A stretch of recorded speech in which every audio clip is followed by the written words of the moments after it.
अशहदु अल्ला इलाहा इल्लल्लाह वहदहु ला शरीका लहु व अशहदु अन्ना मुहम्मदन अब्दुहु व रसूल। अम्मा बादु अऊज़ु बिल्लाहि मिनश शैतानिर रजीम। बिस्मिल्लाहिर रहमानिर रहीम। We will this week continue from last week because of a question that someone asked about Surah Yaseen. Yasin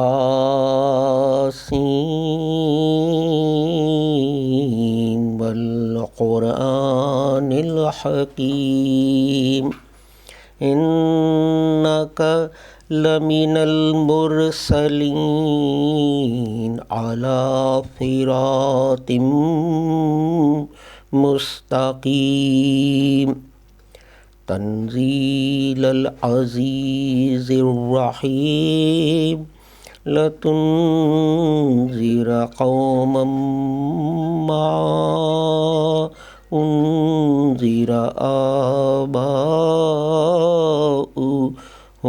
फ़हुम गाफ़िलून।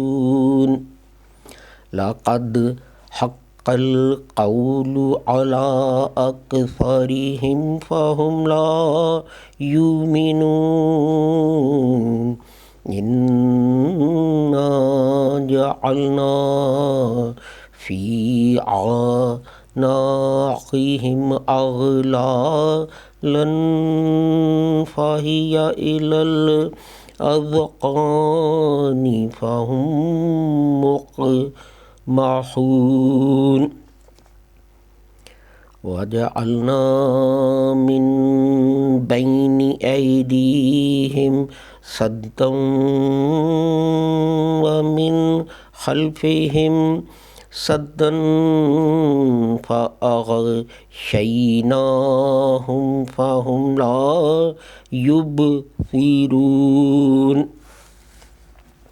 These are the first 9 verses of Surah Yaseen, and their translation is, O man, by the Quran full of wisdom, surely you are one of the messengers. This is addressing the Holy Prophet Muhammad.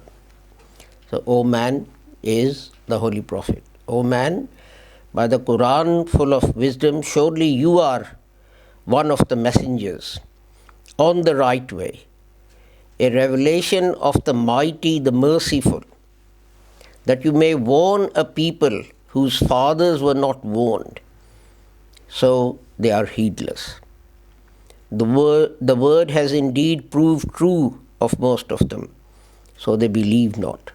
Surely we have placed on their necks chains reaching up to their surely we have placed on their necks chains reaching up to the chins. So they have their heads raised aloft. And we have set a barrier before them, and we have set and a barrier behind them. Thus we have covered them, so that they see not.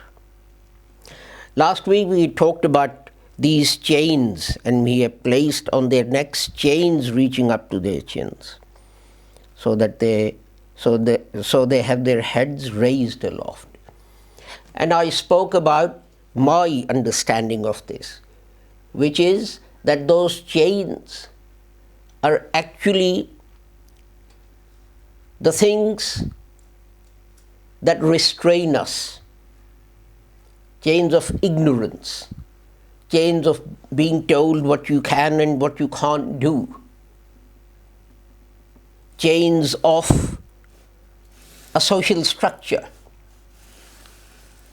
You know, when I came to the UK and I went to school, and I was told how to use a knife and fork, and I was told, you hold your knife in your right hand and your fork in your left hand. Why? This is a chain that society imposes upon you. It says, do it this way. And you do it. Then some of these things are harmless. A Jew will go into a synagogue and cover his head. A Muslim will go into a mosque and cover his head. A Christian will go into a church and take his hat off. Why? Because one society's requirement, their chain, their rule, is that to show respect, you cover your head, and for another society, that is disrespectful. You bare your head to show respect. But these are things that in the course of events don't mean anything. They're not harmful. But then there are other chains which are harmful. And these are the chains that you bind yourself with, or your teachers or your society or your religious leaders bind you with, by telling you what you can or you cannot do, or what you must and must not do. And this is the problem, because it stops you, as I explained last week, it stops you from thinking. Whether it's physics, whether it's mathematics, whether it's religion, whatever, if you are told, Sheikh X has said this, Maulana Y has said that, so that is it. You no longer need to think. Then your brain is changed, your intellect is changed. And I gave examples of Ramanujan, who was told by Professor Hardy, what you're saying is wrong. And he said, why? And he said, well, Euclid says it's wrong. And he said, well, who the hell is Euclid? How do I care about Euclid? Or John Nash, who, when he came up with the idea that competition is not necessarily the best thing, he was told, but you're wrong.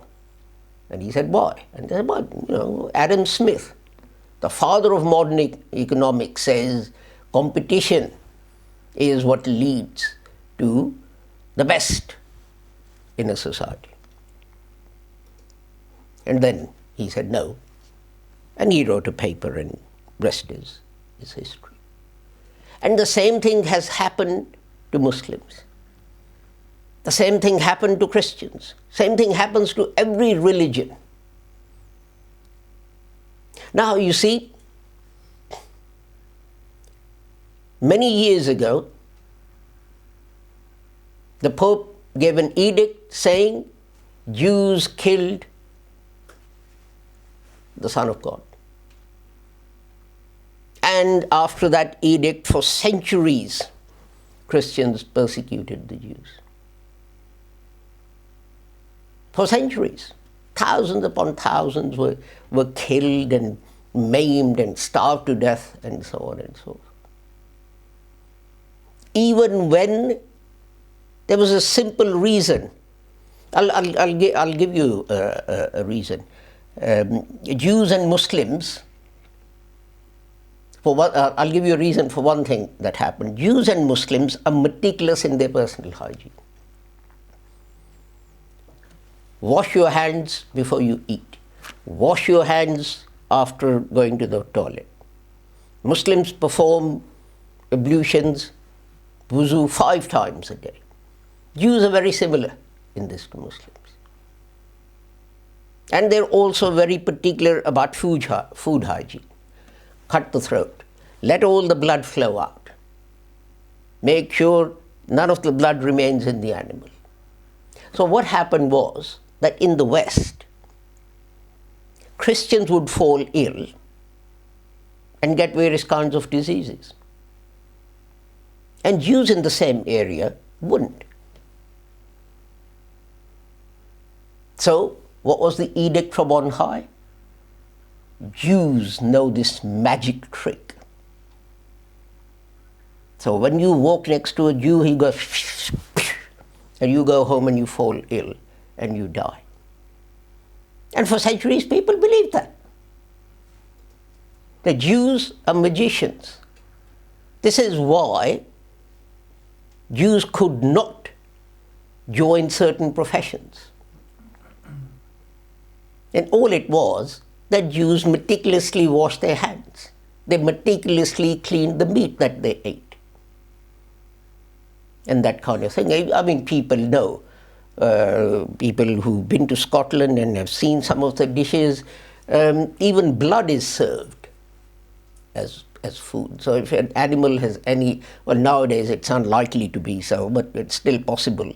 You heard about mad cow disease and how sale of that meat was banned and so on. But certainly if you're serving blood, it's more likely to carry the germs of anything than anything else.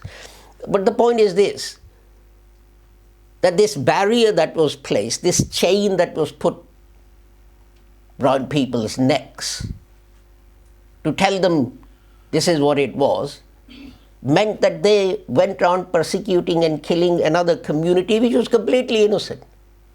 Poor old Jews hadn't done anything wrong. But no one knew about germs and bacteria and food hygiene and so on. I mean, I'm talking about hundreds of years ago.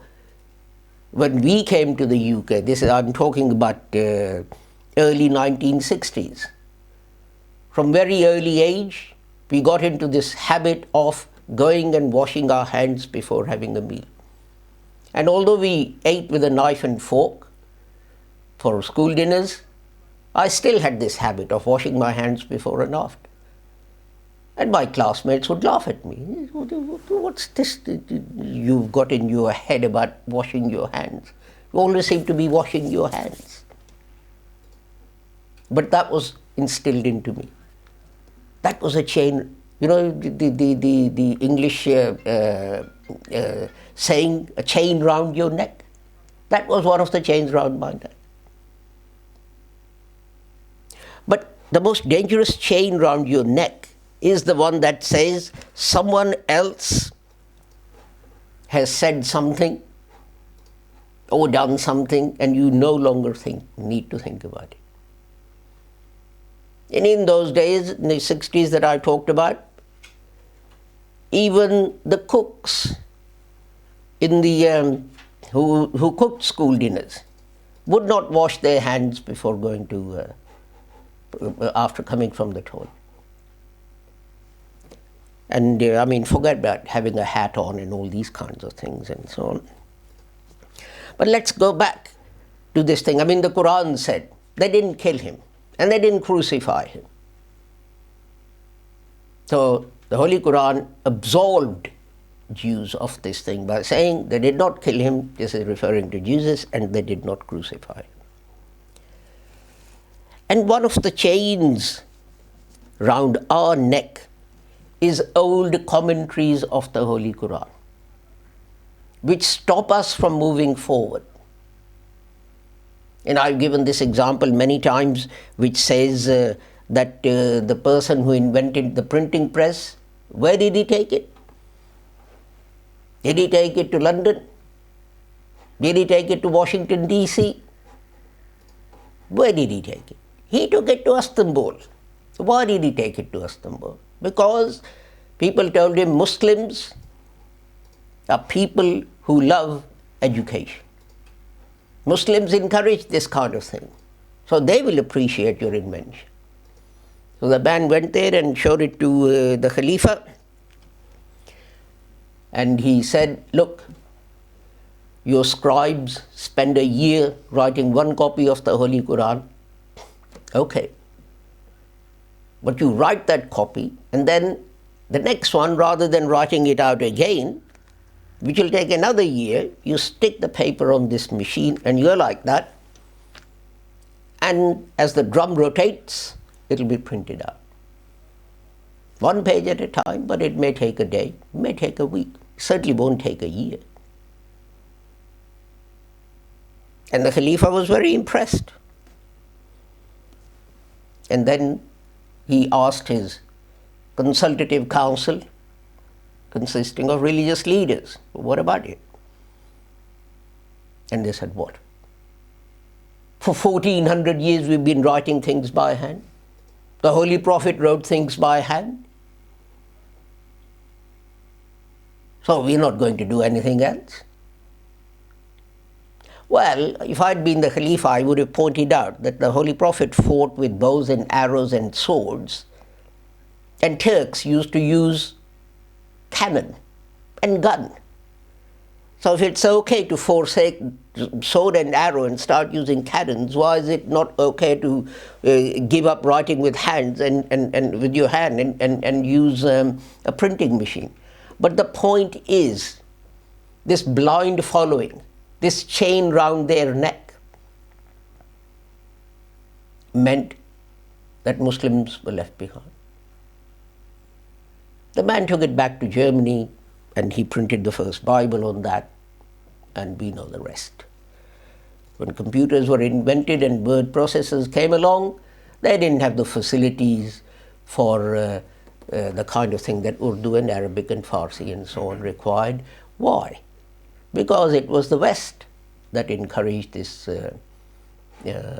printing press, and as development took place, they did it for Latin languages and not Arabic and Urdu and so on. So these chains actually create two barriers that the next verse refers to. And we have set a barrier in front and a barrier behind them. But they're covered and they can't see them. So the barrier behind you is history and time. Once this time is past, there's nothing I can do to get that time back. If I've done something good, it will remain. If I've done something bad, it will remain. But it will remain covered up unless we follow the Holy Quran, which says, do you not study how earlier nations who behaved in this way, what happened to them, how God treated them? It will remain hidden from us. It will be there. We cannot go back and undo anything. God says in the Holy Quran, do you not see how we treated the people of Ad? I mean, there are 2 points here. One, the Holy Quran uses the word see, and we can't see how God treated people of Ad because that was hundreds of years before Islam came on this world. The Quran still says see. I'm referring to seeing the moon for Ramadan and Eid and so on. So, see doesn't necessarily mean see with your own eyes. It means gain knowledge, but that's another story. So this barrier behind us is covered by mists of time. It's covered by ignorance. It's covered by a lack of research on our part. It's covered by the fact that we don't want to seek out what happened to these people. There's nothing we can do, but what we can do is we can learn a lesson from that. But we don't. We don't look back above that barrier. And whatever we are told, whatever is put in front of us, we simply carry on. And we carry on because, as I said, we don't look at what happened when we, or someone else, did the same thing what happened. You know what Einstein's definition of madness was? He said, a mad person is the one who does the same thing over and over again and expects a different result. And this is what's happening to Muslims. We fall under Einstein's definition of madness. We keep on doing the same wrong thing over and over again, and every time we expect a different result. Why? Because we fail to climb over the barrier behind us to try and learn a lesson. But what about the barrier in front? The barrier in front is stopping us from making any progress. And why is it stopping us from making any progress? Because we've decided not to use our brains. You see, let's look at an incident. The Holy Prophet Muhammad sallallahu alaihi wasallam entered into a treaty with the Christians. And the treaty starts this. This is a treaty between Muhammad, the Prophet of Allah, and followers of Jesus the Nazarene. And this treaty, it starts today, and its conditions will hold forever. And it ends by saying, and any Muslim who does not abide by the terms of this condition, of this treaty, is a fasik, is a transgressor, is violating God's law. So what did the treaty say? Muslims are not to impose a tax on any Christian religious workers. Monks and nuns and other people, missionaries, and everyone else. Padres working in churches, they're not to be charged a tax. The buildings are not to be taxed. The buildings are to be repaired or rebuilt if they fall down. And listen to this. Listen to this. And it will be done without any cost to the Christians. And it will be done by Muslims. Has anyone climbed over that barrier behind us to look at the terms of this treaty?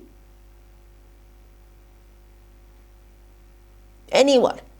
And you'll say, oh, well, maybe someone's made it up and so on. And, you're just saying that to give Islam a good name. There are 7 of them. Not 1, 7. Which say more or less the same thing. That Muslims are responsible for protection of churches and the worshippers in those churches. There's a gentleman, I forget his name, and he's dedicated himself to this, and he's actually translated these 7. He's found the originals and translated them into English, and he's published a book called, I think, Covenants of Muhammad.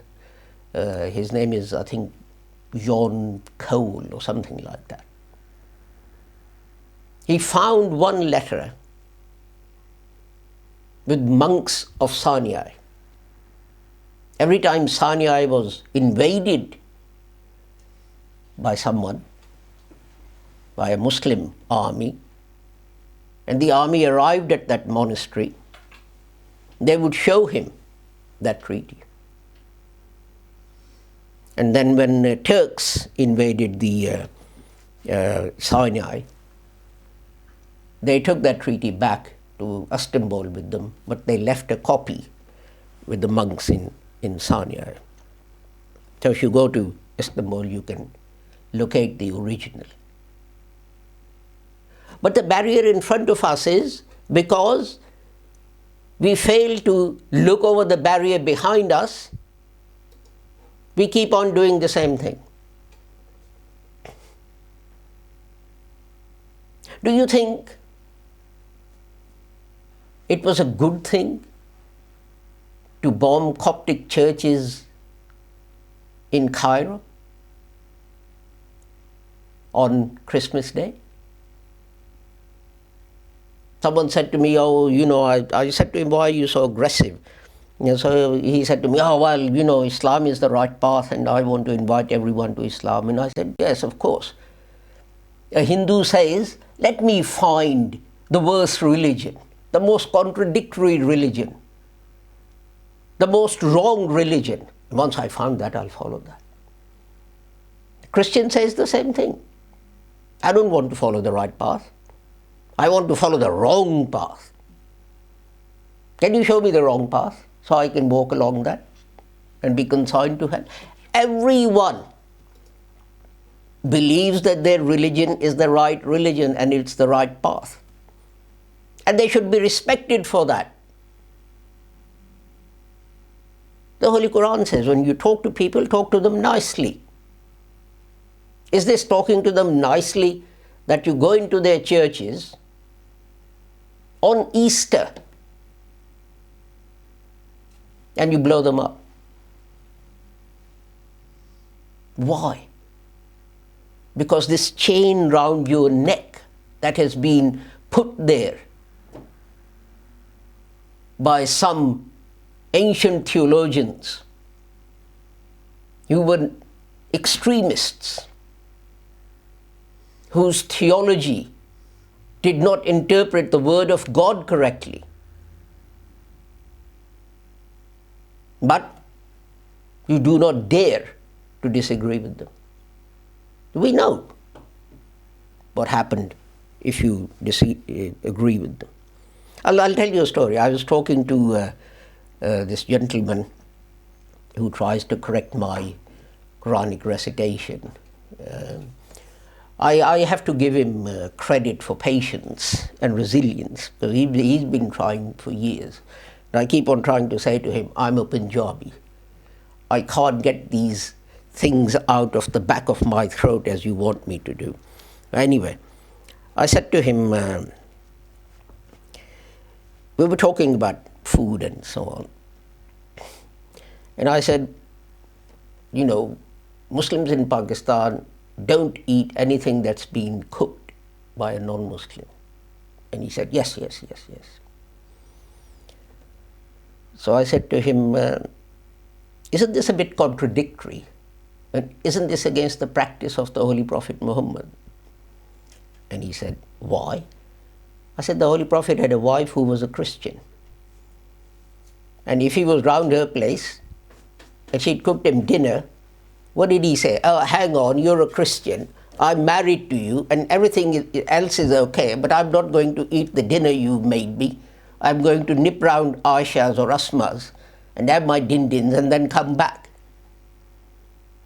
Well, I said he had a wife who was a Jew. So what did he say to her when she made him, well, I was going to say a cup of tea, but obviously tea didn't exist in Arabia at that time. But the point remains, does this contradiction, does the irrationality of what we say and do not occur to you that it's contradictory to the Holy Quran, it's contradictory to the practice of the Holy Prophet Muhammad? And this is why. Because we're chained up.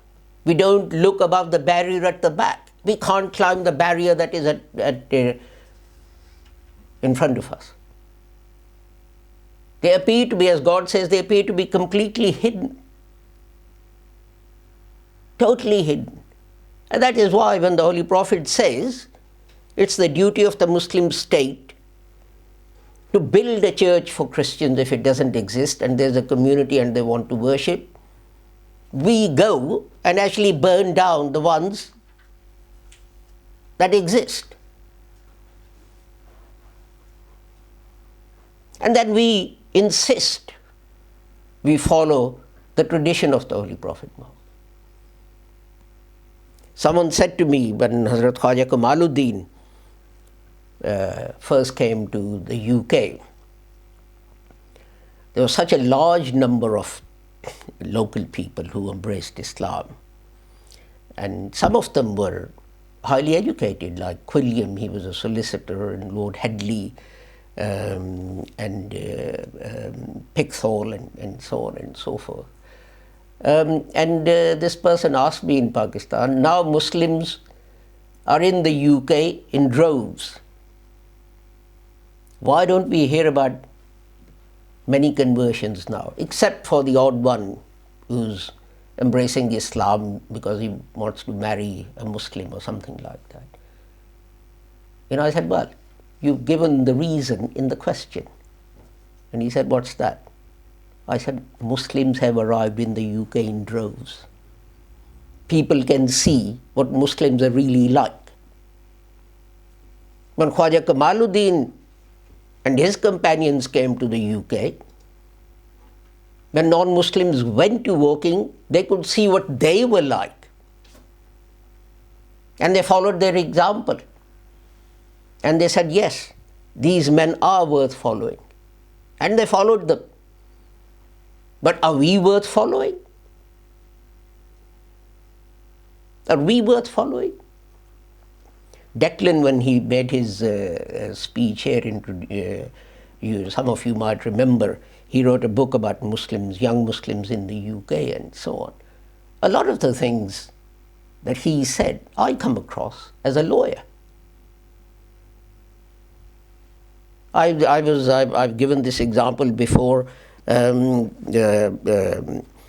went into a prison to talk to Muslim prisoners there because they were creating problems and so on and so forth. So the governor said, have a word with them.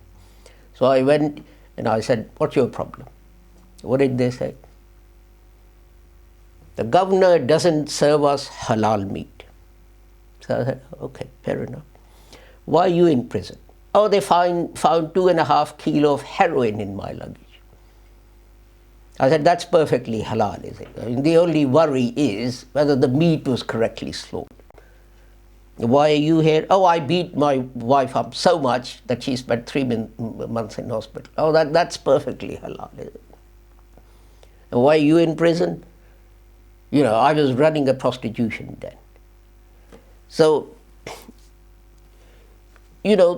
when this is the example that you set to the local society, how do you expect them to follow you?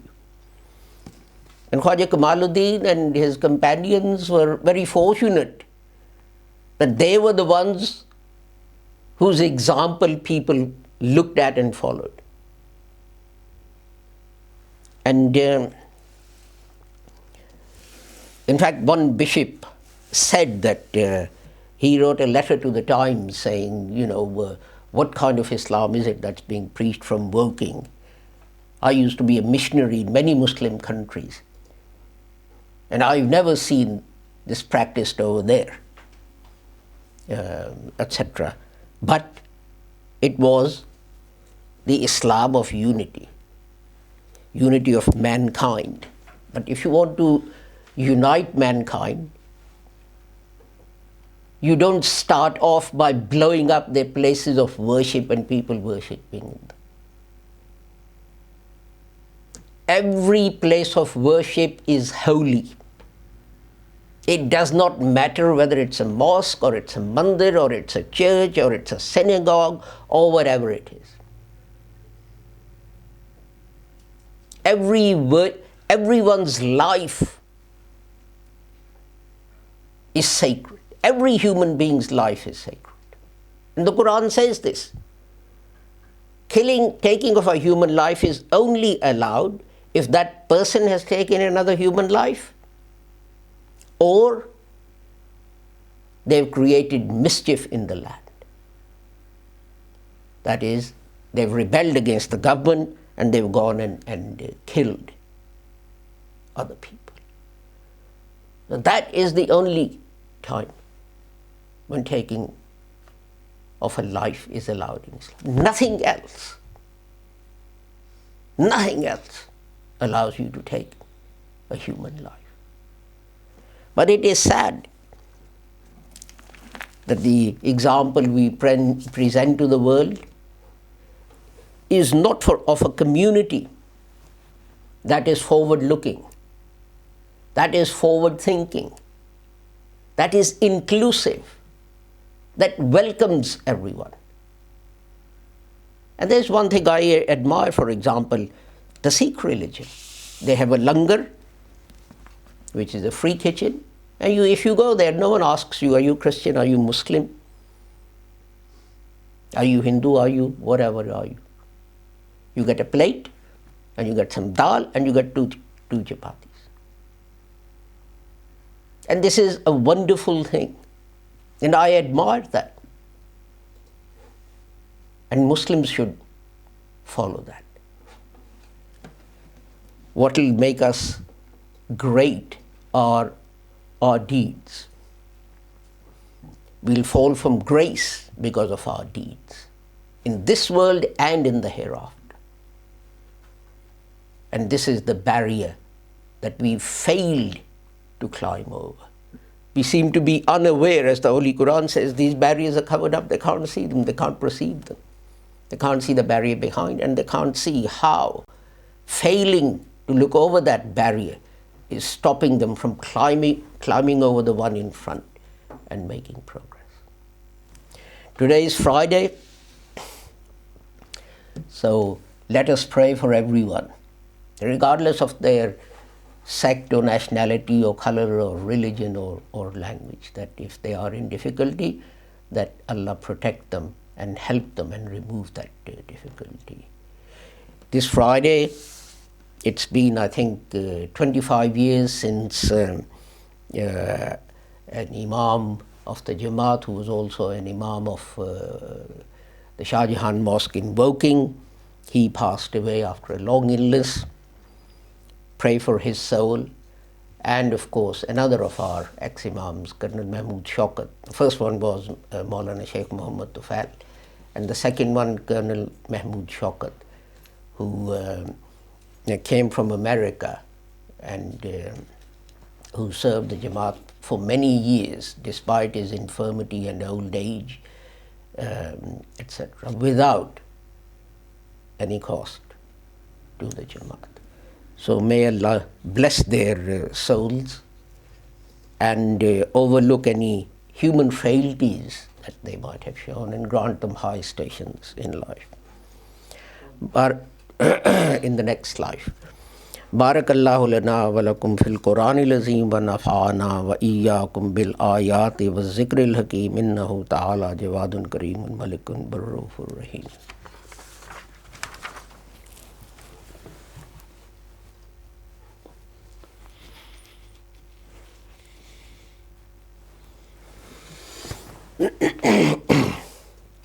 Alhamdulillah.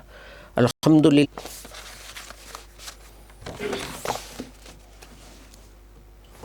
Allahu Akbar, Allahu Akbar.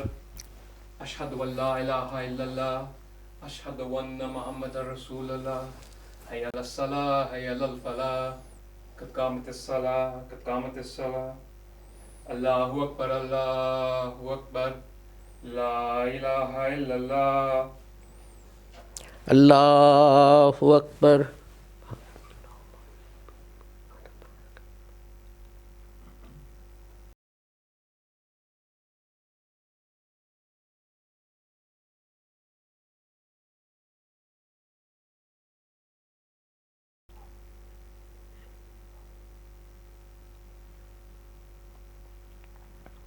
Alhamdulillahi Rabbil Alameen.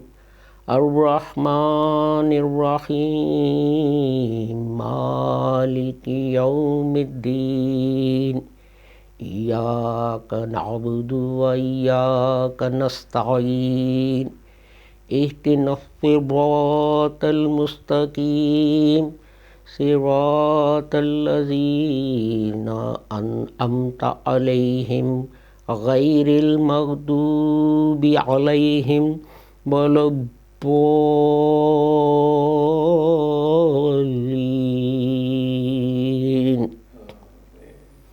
Li'ilafi Quraish ilafihim rihlatash shita'i was-sayf. الذي أطعمهم من جوع وآمنهم من خوف. الله أكبر.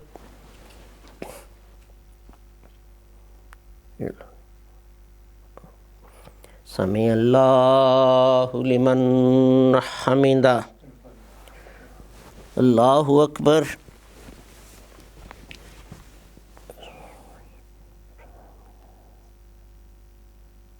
Allahu Akbar.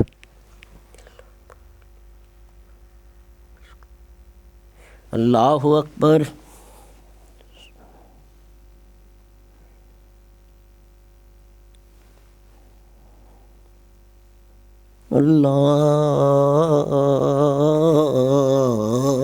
Allahu Akbar.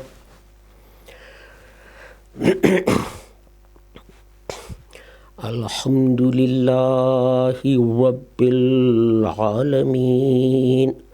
Ar-Rahmanir Rahim. Maliki Yawmiddin. Iyyaka na'budu wa iyyaka nasta'in. Ihdinas siratal mustaqim. Siratal ladzina an'amta alaihim ghairil maghdubi alaihim waladdallin. Qul huwallahu ahad. Allahu samad. Lam yalid wa lam yulad wa lam yakul lahu kufuwan ahad. Allahu Akbar.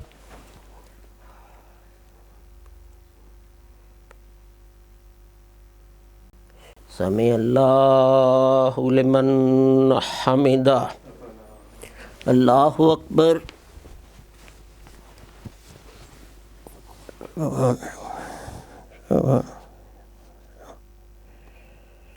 الله أكبر.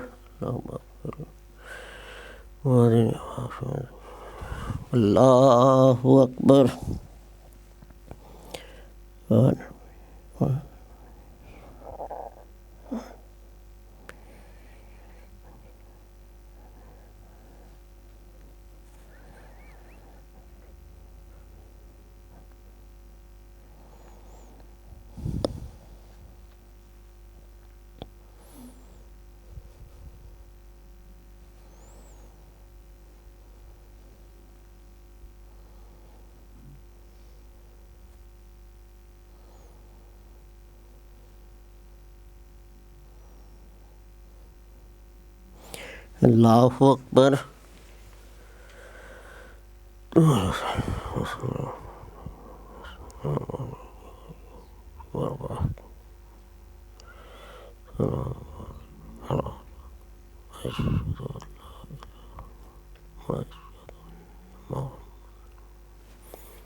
السلام عليكم ورحمة الله. السلام عليكم ورحمة الله. استغفر الله. استغفر الله.